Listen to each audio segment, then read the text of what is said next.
Hi, my name is Jackie and I'm from the Nelson Mandela University in South Africa. I'm here today at the Nahoon Estuary in the mangroves.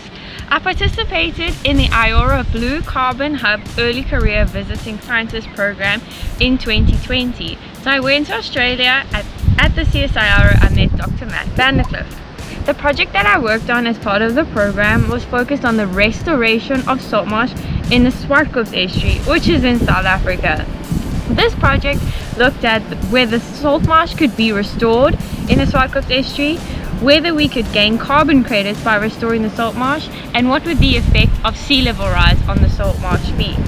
I used the Sea Level Affecting Marshes model, SLAM, to investigate the sea level rise responses.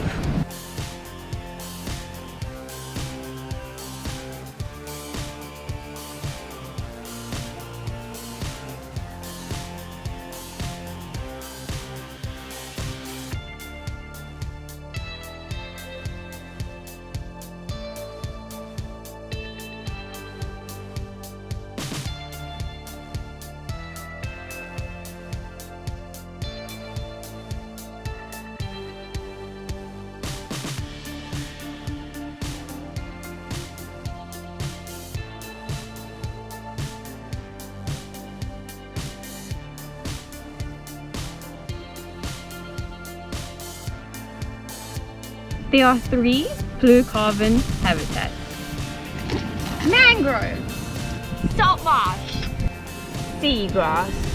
These habitats are important because they store a lot of carbon. Mangrove, salt marshes and seagrasses store more carbon per unit area than terrestrial forests.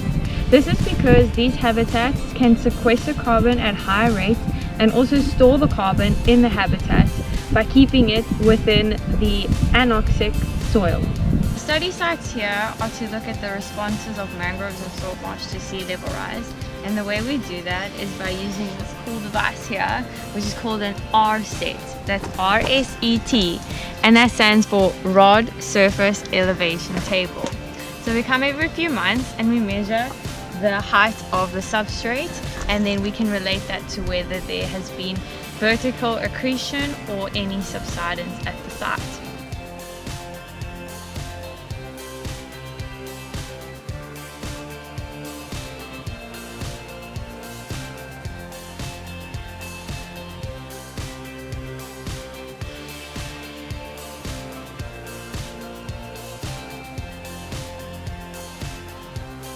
Mangroves and salt marsh are super cool. Although they are threatened by sea level rise, these habitats can also respond to this threat, and they do this by keeping pace with the sea level rise.